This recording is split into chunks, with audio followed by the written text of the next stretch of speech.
Students, welcome back. Now in this session we are going to see the respiratory movements, how the respiratory movements taking place. So the lungs expand passively during inspiration. So that means the lung will expand during inspiration, okay, and during expiration it will again retract. The size of the lung is decreased, okay. Such kind of thing is happened, and these such expansion as well as the retraction of these lungs are governed by two factors. One is the alterations in the capacity of the thorax,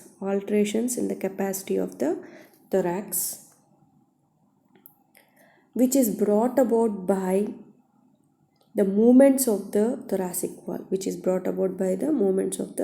thoracic wall, okay. If there is increase in the volume of the thorax, that is the thoracic cavity, a negative pressure, intrathoracic pressure, is increased inside the lung, which helps in the sucking of air, into the lungs. So this increase in the volume of the thoracic cavity is done by the movements of the thoracic wall, which are mainly occurs in the costovertebral junctions and also manubriosternal joints. So the increase in the volume of the thoracic cavity is done by the movements which are taking place at the costovertebral and sternomanubrial joints. So if the thoracic cavity volume is increased, means it creates a negative suction pressure inside the lung, which sucks the air into the lungs, okay. Then the elastic recoiling of the pulmonary alveoli and the thoracic wall. So this thoracic wall is also having some elastic properties at the costal cartilages. So this will recoil again and it comes to its normal position, which causes decrease in the thoracic cavity, and the air which is present inside the thorax is expelled out. So this is the thing happening during expiration. So sucking of air is taking place during inspiration, whereas the air is expelling out from the lungs by the elastic recoiling of the pulmonary alveoli as well as the thoracic wall, which occurs during expiration. So this is the things happen during respiration, okay. What is happening? So the lungs expand passively during inspiration and retract during expiration, okay. And these movements are governed by the alterations of the capacity in the thoracic wall as well as the elastic recoiling of the thoracic wall and also the pulmonary alveoli. These are the alterations of the capacity of the thoracic wall are brought about by the movements which are taking place at the costovertebral and manubriosternal joints of the thoracic wall, okay. So now coming to the movements. If you take each rib, so each rib acts as a lever. So you know that angle of rib, near the angle of rib, it is having a tubercle. So at the tubercle it is having articular and non-articular part. The articular part which articulates with the transverse process, isn't it? So for this lever, the axis that is called fulcrum, if you take the seesaw, isn't it? So in the seesaw, actually this is called as first class lever. So somebody is sitting here and somebody is sitting here. At this point is called as the fulcrum. Based upon this point, this support, the on both the sides the seesaw will move and upwards. Okay, that is called fulcrum. Here also that is the fulcrum, that is the point at which the fulcrum is also called as axis. So the axis at which the rib will move. Okay. But if you see this fulcrum, in this first class lever you have seen both the sides are equal. But here the fulcrum towards the towards the vertebrae is smaller and this side is larger. Okay. So because of its disproportionate length, if any slight movement which occurs here, which causes greater movement on this side, because the entire part of this liver is moving. For a simple movement, a small movement on the other side causes a big movement on this side. So because of this disproportion in the length of the two arms of the lever, the slight movements of the vertebral end of the rib, which are greatly magnified at this anterior end. So this is the thing happened here. So, and also the anterior rib is lower than the posterior end. So if you observe the ribs, so the anterior end, here you can see this is the anterior end of the rib and this is the posterior. You can see this. So the anterior end is somewhat lower than the posterior end. So therefore during elevation of the rib, the anterior end moves forward. During elevation, the anterior end moves forward. So this occurs mostly at the vertebrosternal ribs. That means true ribs. So true ribs means from 1st to 7th. Actually in this mainly such kind of movements occurs from 2nd to 6th ribs. Okay, in this way what will happen? So it is moving forward. What is happening to the diameter on the AP view? The anteroposterior diameter is increased. Anteroposterior diameter is increased. So because of the level of the anterior end which is present lower than the posterior end, a slight movement during the elevation, so if you see this one, so lateral side నుంచి మీరు ఒక్కసారి observe చేయగలిగితే, so this one is the lateral side. So what happened during elevation?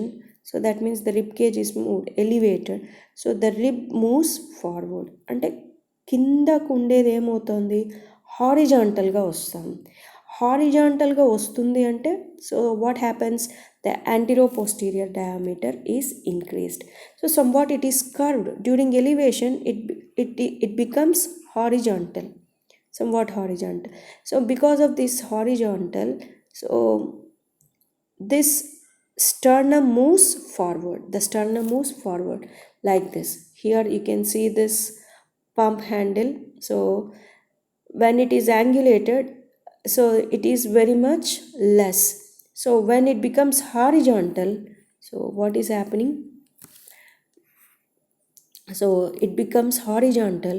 So the rod becomes horizontal, means for when you compare this diameter from this part, so if you see this diameter and if you see this diameter, what happens to the epidiameter?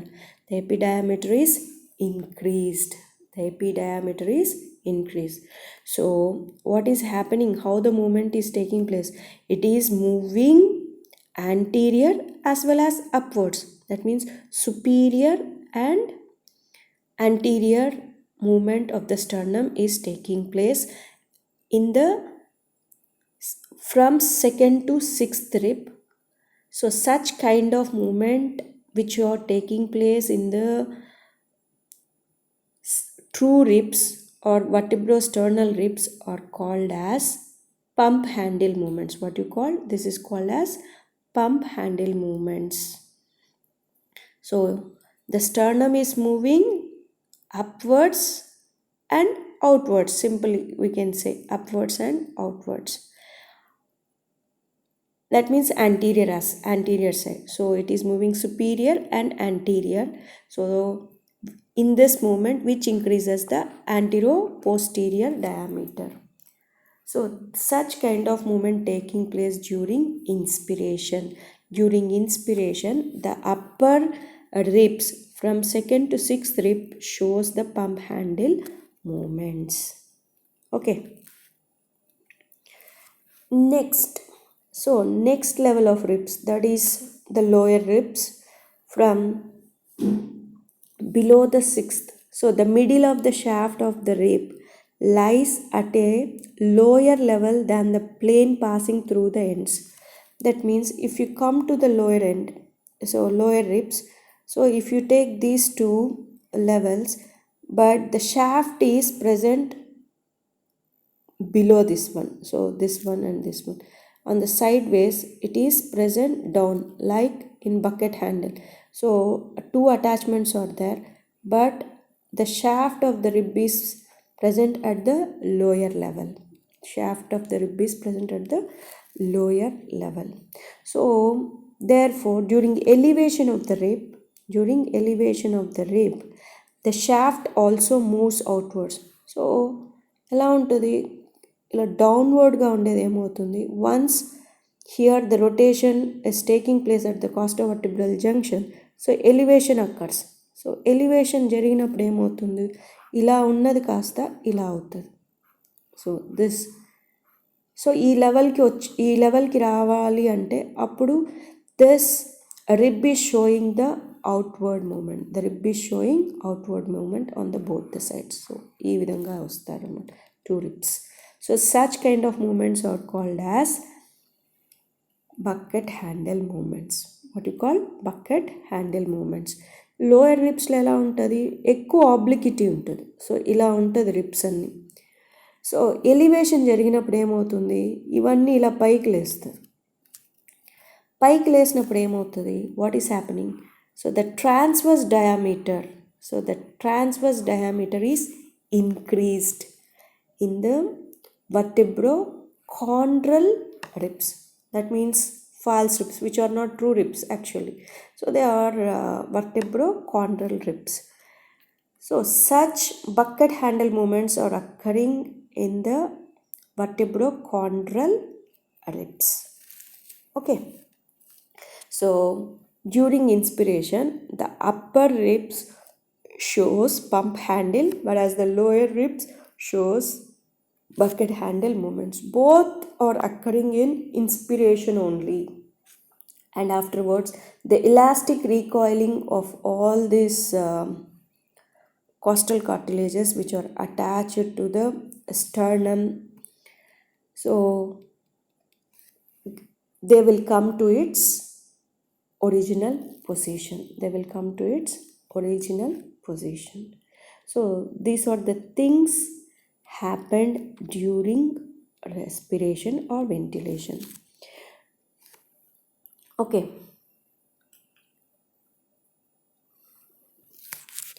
Now we can summarize this thing again, how these movements are taking place. The antero-posterior diameter is increased mainly in the pump handle movements. So here what happened, the sternum is brought about by elevation of the vertebrosternal ribs, that is from second to sixth ribs, partly by the elevation of 7 to 10 ribs, only partly. Okay. And the transverse diameter is increased mainly by the bucket handle movements, which occurs in the vertebrochondral ribs, that is 7 to 10 ribs, partly by elevation of the vertebrosternal ribs. So the major effect is done by this thing, and partly affect the upper ribs for the lower action, and also this action also having some effect on this action. Okay, and also the vertical diameter, so that means the vertical diameter, so this vertical diameter is also increased by the descent of diaphragm. Normally the diaphragm is in dome shape, so during inspiration what will happen, so this will become flat, the diaphragm becomes flat. So if the diaphragm becomes flat, what happened to the thoracic cavity? The vertical diameter increased. Okay, during expiration what will happen? Again it come to its original position, that is the diaphragm comes to its original dome shape, and the thoracic cavity vertical diameter is decreased, vertical diameter is decreased. So this is about the respiratory movements taking place in the during ventilation. Okay, so what are the muscles which helps in respiratory movements? Are during quiet breathing, that is called normal breathing, inspiration is brought about mainly by diaphragm, and partly by intercostal muscles. And quiet expiration, no muscle action will be done. It is done passively by elastic recoil of pulmonary alveoli and the thoracic wall. During forced breathing, inspiration is brought about by diaphragm and also the intercostal muscles and sternocleidomastoid muscles, that is the neck muscles also helps in, and also some extrinsic muscles like serratus anterior, pectoralis minor, and also the back muscles of the erector spinae helps in forced breathing. Okay, now this is about the muscles which helps in respiration. So there are different types of breathing. In different types of breathing, the respiratory movements, how it occurs, now we will see. So during inspiration, that is quiet inspiration, that is normal inspiration, the AP diameter of the thorax increases by the elevation of second to sixth rib, whereas the first rib remains fixed. The first rib will not move.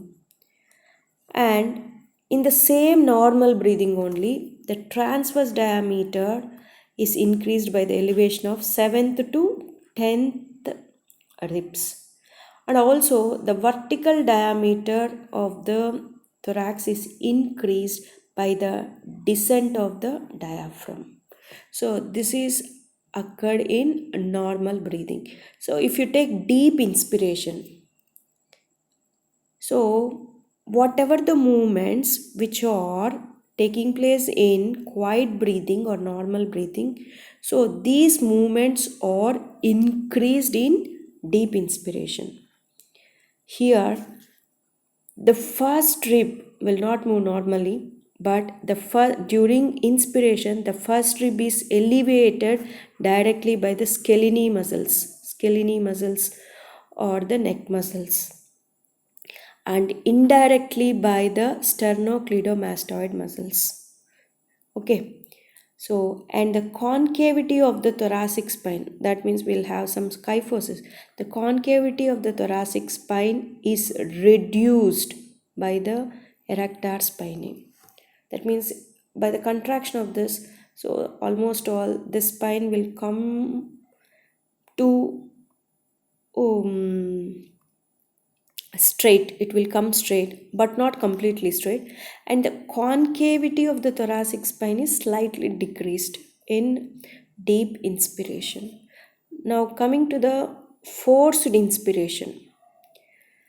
The forced inspiration, whatever the movements we have explained in the normal breathing, that is increased in deep inspiration, whereas in the forced inspiration all these movements are exaggerated.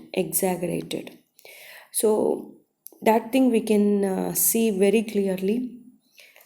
So how it is exaggerated means the scapulae are elevated. Here the scapula are also coming, and also which are fixed by trapezius, the levator scapulae and the rhomboides, serratus anterior and pectoralis minor muscles act on the ribs. So these are all accessory muscles. These are all accessory muscles. These are all not normal muscles which helps in quiet breathing. These are accessory muscles which helps in only in forced inspiration. Okay, and also the erector spinae, that is the back muscles or movement action is also increased, which is clearly seen during this forced inspiration. So during forced inspiration, the accessory muscles helps in forced inspiration. The accessory muscles are the scapular muscles, scapular attachment muscles with the top of the vertebral column, that is the trapezius, levator scapulae, rhomboides, and also the pectoralis minor, which is present on the pectoral region, and also the serratus anterior, also acting on the ribs, which helps in forced inspiration. If anybody asks you what are the muscles helps in quiet breathing and forced inspiration, in quiet breathing you have to mention the diaphragm as well as the intercostal muscles. In the case of deep inspiration as well as the forced inspiration, you have to mention the scalene muscles and the sternocleidomastoid muscles, and also the erector spinae in deep inspiration. In the forced inspiration, you have to mention the scapula muscles which are attached to the vertebral column, that is the trapezius, levator scapula and the rhomboides, and also the serratus anterior and some of the pectoralis muscles, that is pectoralis minor muscles, also act on the ribs. And here also in the forced inspiration, the erector spinae action is increased. Okay, and coming to the expiration, quiet expiration is normally done by the elastic recoiling of all these pulmonary alveoli as well as the chest wall and some part of the abdominal muscles. In the case of deep and forced expiration, this is also brought about by the diaphragm. Normally diaphragm is used in inspiration in quiet breathing, but during forced expiration there's contraction of abdominal muscles. Contraction of abdominal muscles also helps in forced expiration. Normally this abdominal muscles helps in inspiration, but the same abdominal muscles and also the latissimus dorsi helps in deep and forced expiration.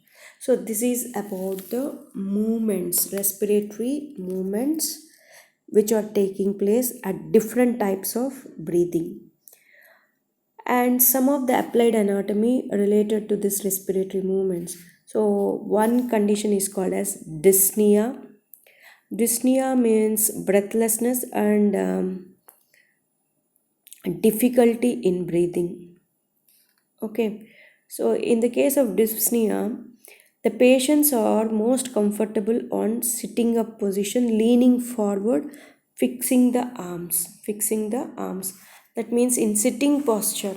So in sitting posture, if you keep your hands on a table or a desk and leaning forward towards the desk and head forward, in such position the breathlessness can be decreased. Why? Because in this posture the position of diaphragm is lowest. So the diaphragm is in the lowest. So and allowing maximum ventilation. Normally during inspiration the diaphragm has to descend. In this position itself, the diaphragm is at lower level, so maximum ventilation occurs at this position. Okay, and fixation of the arms fixes the scapula so that serratus anterior and pectoralis minor also acts on the ribs during this position, which helps in ventilation. Okay, and this is about the applied anatomy of the respiratory movements. And also another one, the height of the diaphragm in the thorax is variable. Normally in the sitting leaning forward, the diaphragm position is changed, and also according to the position of our body, the diaphragm is also changing its position, which causes changes in the tone of the abdominal muscles. Normally the diaphragm is in highest position when the person is lying supine, and also high on standing, and lowest in sitting position. So this is about the applied anatomy of the respiratory movements. Okay, thank you.